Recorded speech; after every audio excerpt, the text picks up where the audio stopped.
Palestine തീവ്രവാദ സംഘടനയായ Hamas കൂടുതൽ ഇസ്രായേലി ബന്ദികളെ മോചിപ്പിക്കാൻ വിസമ്മതിച്ചാൽ ഗാസയിലെ കൂടുതൽ പ്രദേശങ്ങൾ പിടിച്ചെടുക്കാൻ ഇസ്രായേൽ പ്രതിരോധ മന്ത്രി ഇസ്രായേൽ കാറ്റ്സ് വെള്ളിയാഴ്ച സൈന്യത്തോട് ഉത്തരവിട്ടതായി വാർത്താ ഏജൻസിയായ FPV റിപ്പോർട്ട് ചെയ്തിരിക്കുകയാണ്. റിപ്പോർട്ട് അനുസരിച്ച് സ്ട്രിപ്പിന്റെ കൂടുതൽ പ്രദേശങ്ങൾ പിടിച്ചെടുക്കാൻ ഇസ്രായേൽ പ്രതിരോധ സേനയോട് ഉത്തരവിട്ടതായും അതോടൊപ്പം ദുരിതബാധിത പ്രദേശങ്ങളിലെ പാലസ്തീൻ സിവിലിയന്മാരെ ഒഴിപ്പിക്കാനുള്ള ഉത്തരവുകൾ പുറപ്പെടുവിച്ചതായും കാറ്റ്സ് വ്യക്തമാക്കിയിട്ടുണ്ട്.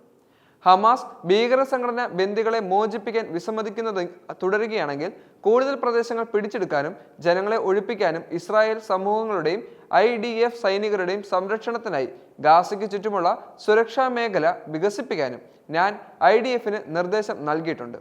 കാറ്റ്സിനെ ഉദ്ധരിച്ചുകൊണ്ട് പ്രമുഖ മാധ്യമം റിപ്പോർട്ട് ചെയ്ത ന്യൂസ് ആയിരുന്നു ഇത്. ബന്ദികളെ മോചിപ്പിക്കുന്നതിനായി ഗാസയിൽ വ്യോമ, കര, കടൽ മാർഗങ്ങൾ വഴിയുള്ള ആക്രമണം ഇസ്രായേൽ സേന ശക്തമാക്കിയിട്ടുണ്ടെന്ന് കാറ്റ്സ് നേരത്തെ തന്നെ വ്യക്തമാക്കുകയും ചെയ്തിട്ടുണ്ട്. 2 മാസത്തെ സംഘർഷഭരിതമായ ശാന്തതയ്ക്ക് ശേഷം ഇസ്രായേൽ വെടിനിർത്തൽ ഫലപ്രദമായി അവസാനിപ്പിച്ചതിനു ശേഷവും പാലസ്തീനികൾ ജീവനും കൊണ്ട് ഓടുന്നത് കാണാനായതോടെ ഹമാസ് പ്രദേശത്ത് ഇസ്രായേൽ ആക്രമണം ശക്തമാക്കുകയും ചെയ്തു.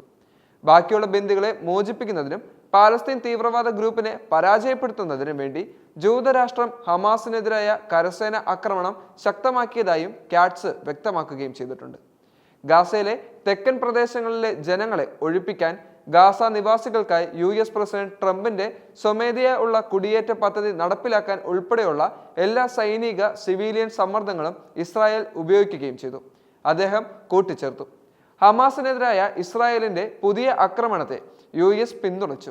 അന്താരാഷ്ട്ര വിമർശനങ്ങൾ വർദ്ധിച്ചിട്ടും ഹമാസിനെതിരായ ഇസ്രായേൽ പുതുക്കിയ സൈനിക നടപടിയെ പിന്തുണച്ചുകൊണ്ട് വെള്ളിയാഴ്ച നേരത്തെ US ദേശീയ സുരക്ഷാ ഉപദേഷ്ടാവ് മൈക്ക് വാട്സ് രംഗത്ത് വരികയും ചെയ്തിട്ടുണ്ട്. ചൊവ്വാഴ്ച പുലർച്ചെ ഗാസ മുനമ്പിലുടനീളം ഇസ്രായേൽ വ്യോമാക്രമണം നടത്തി സ്ത്രീകളും കുട്ടികളും ഉൾപ്പെടെ 400-ലധികം പാലസ്തീനികളെ കൊല്ലപ്പെടുത്തിയതിനു ശേഷമാണ് പ്രതികരണം വരുന്നത്. വ്യാഴാഴ്ച നടന്ന മറ്റൊരു ആക്രമണത്തിൽ ഗാസ മുനമ്പിലുടനീളം ഇസ്രായേൽ നടത്തിയ ആക്രമണങ്ങളിൽ കുറഞ്ഞത് 85 പേർ കൊല്ലപ്പെടുകയും ചെയ്തു. ഇസ്രായേൽ അപ്രതീക്ഷിത ബോംബാക്രമണത്തിലൂടെ വെടിനിർത്തൽ ലംഘിച്ചതിനു ശേഷം മരണസംഖ്യ 592 ഉയരുകയും ചെയ്തു. ഹമാസ് ഭീകരരിൽ നിന്നും തങ്ങളുടെ ജനങ്ങളെ സംരക്ഷിക്കാൻ ഇസ്രായേലിന് എല്ലാവിധ അവകാശവുമുണ്ട്. ഹമാസ് ശേഷിക്കുന്ന എല്ലാ ബന്ദികളെ മോചിപ്പിച്ചിരുന്നുവെങ്കിൽ വെടിനിർത്തൽ നീട്ടുമായിരുന്നു. പകരം അവർ യുദ്ധം തെരഞ്ഞെടുക്കുകയായിരുന്നു, വാട്സ് എക്സിൽ പോസ്റ്റ് ചെയ്ത ഒരു കുറിപ്പിൽ പറയുന്നു.